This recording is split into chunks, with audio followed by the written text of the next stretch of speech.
Hello students. ठीक है, last lecture में हमने पढ़ा था electric field intensity and electric field lines. हम पढ़ेंगे electric dipole moment and electric field intensity due to electric dipole. Okay, so first of all we will be talking about electric dipole. देखिए,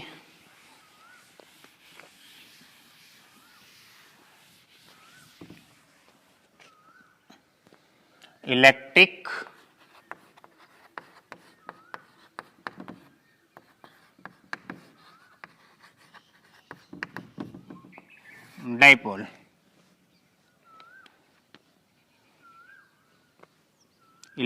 dipole is consist by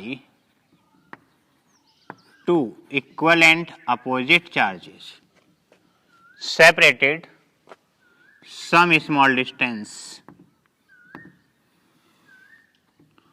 with center O. Small distance क्या होती है? अगर centre O है तो अगर मान लीजिए इधर एक A डिस्टेंस है तो इधर भी A होगी, तो टोटल कितनी हो जाएगी? 2A। तो हम इसे क्या बोलेंगे? Electric dipole is consist by two equal and opposite charge, ये माइनस का और ये वाला प्लस का, two equal and opposite charge separated at some distance 2A with center O. Okay, ये हो गया इलेक्ट्रिक डायपोल। और इसके बाद बात करते हैं हम इलेक्ट्रिक डायपोल मोमेंट की। Electric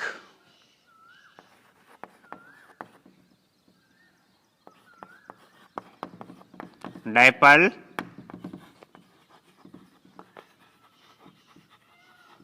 moment, it is defined as the product of magnitude of either charge and distance between them. It is defined as the product of magnitude of either charge and distance between them. It is denoted by P. Okay, यहां पे P क्या है? Dipole moment, electric dipole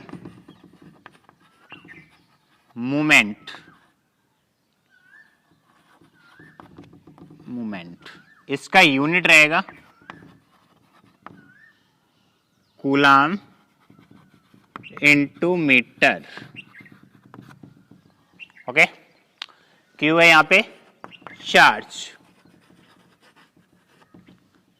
unit रहेगा coulomb, 2A distance, unit metre. ये अच्छे से note करिए, फिर आगे पढ़ते हैं। और इसका एक बार ये ध्यान रखना कि आगे आने वाले टॉपिक में यूज है। ओके, एक बार फिर से डिस्कस करते हैं हम इसको। Electric dipole is consist by two equal and opposite charges separated at some small distance with centre O। उसके बाद electric dipole moment is defined as the product of magnitude of either charge and distance between them. It is denoted by P. P यहाँ पे electric dipole moment और इसका unit क्या होता है? Coulomb metre. Q क्या है? चार्ज, यूनिट क्या रहेगा? Coulomb, 2A distance, unit metre. Okay, अब हम पढ़ते हैं इसके बाद electric field intensity due to a electric dipole.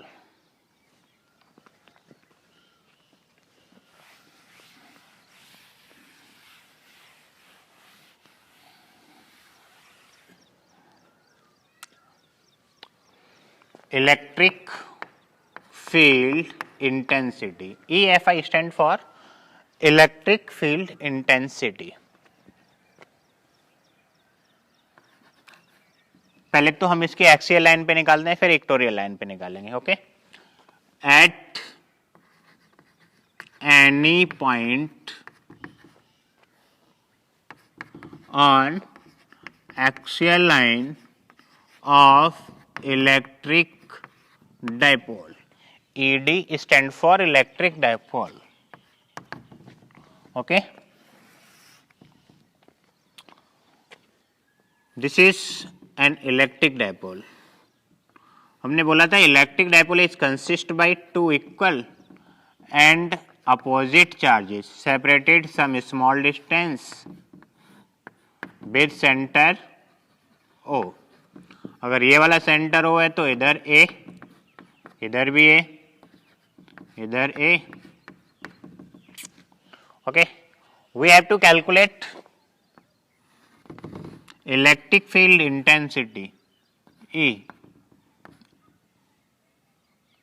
at R distance. यहाँ पे हमें E कैलकुलेट करना है. Okay, at distance small r from centre O at point R. देखिए तो आपने क्या पढ़ा था, electric field intensity due to a point charge E equal to 1/4 pi epsilon not into Q by are square. तो सबसे पहले हम क्या करेंगे, यहाँ पे electric field intensity at point R due to minus Q charge. हमने इलेक्ट्रिक फील्ड लाइन्स में क्या बताया था कि इलेक्ट्रिक फील्ड की डायरेक्शन पॉजिटिव टू नेगेटिव होती है. तो अब अगर नेगेटिव चार्ज के लिए इलेक्ट्रिक फील्ड इंटेंसिटी निकाल रहे हैं तो इसकी डायरेक्शन इधर होगी E1 टुवर्ड्स नेगेटिव चार्ज. इसको मान लेते हैं E1 equal to electric field intensity due to a point charge क्या पढ़े थे, 1/4 pi epsilon not into Q by are square. तो इसकी डिस्टेंस कितनी हो जाएगी, ये सेंटर से इधर R है और ये A है, तो टोटल मिला के R प्लस A हो जाएगी. देखिए एक बार, ये सेंटर है ना, ये इधर R है और ये A है, तो ये टोटल डिस्टेंस कितनी हो जाएगी, R प्लस A. तो electric field intensity at point R due to minus Q charge 1/4 pi epsilon not into Q by are square था. What R is replace to R plus A, इसका whole square. Similarly electric field intensity at R due to plus q charge.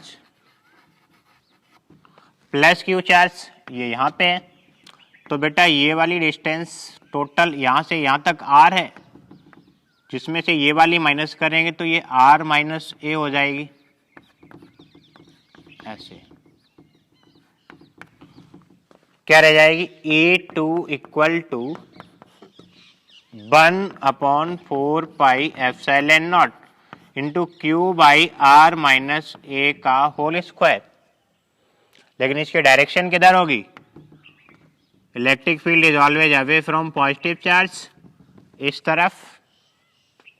तो net electric field इस point पे क्या हो जाएगा, net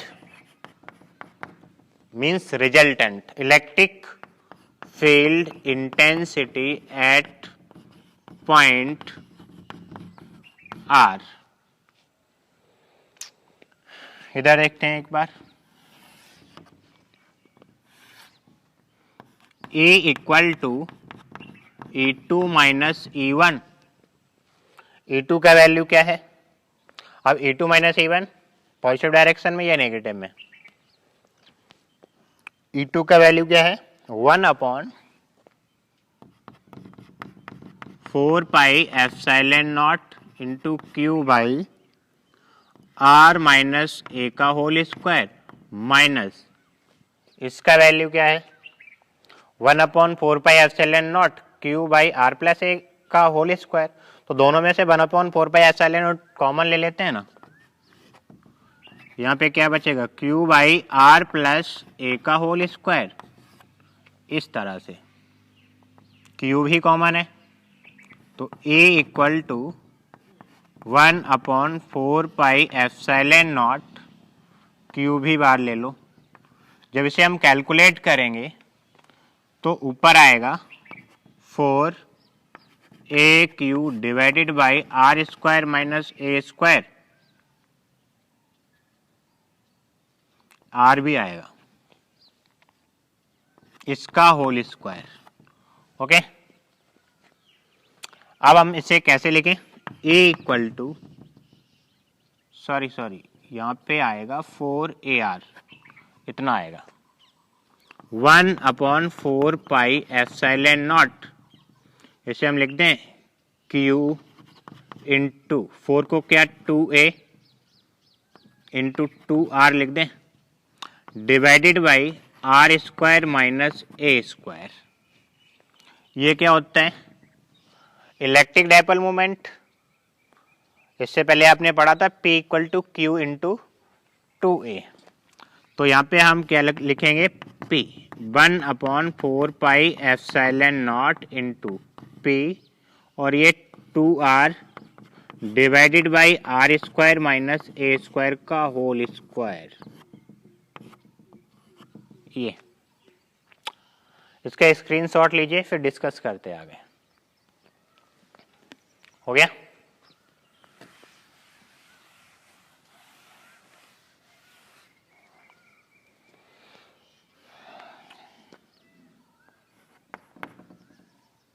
A equal to 1/4πε0 into P into 2r divided by are square minus A square का whole square. अगर हम ये मान लें कि if a is less than r, therefore अगर ये बहुत छोटा है as compare to r, therefore a square is क्या हो जाएगा neglect, a square is neglect. तो क्या बचेगा a equal to 1/4πε0 into 2pr divided by ये नेग्लेक्ट हो गया आर स्क्वायर का स्क्वायर करेंगे तो r की पावर 4 हो जाएगा, जैसे ये कैंसिल आउट तो कितना बचेगा यहाँ पे r³ 1/4πε0 into 2p by r³। This is the electric field intensity at any point on axial line of electric dipole. Okay, यहाँ पे E क्या है इलेक्ट्रिक फील्ड इंटेंसिटी, यूनिट रहेगा कूलाम, P क्या है electric dipole moment, unit coulomb into metre, r distance unit metre, और ये जो 1/4πε0 है ये कांस्टेंट वैल्यू है, इसका वैल्यू होता है 9 × 10⁹ न्यूटन मीटर स्क्वायर पर कूलाम स्क्वायर। ओके।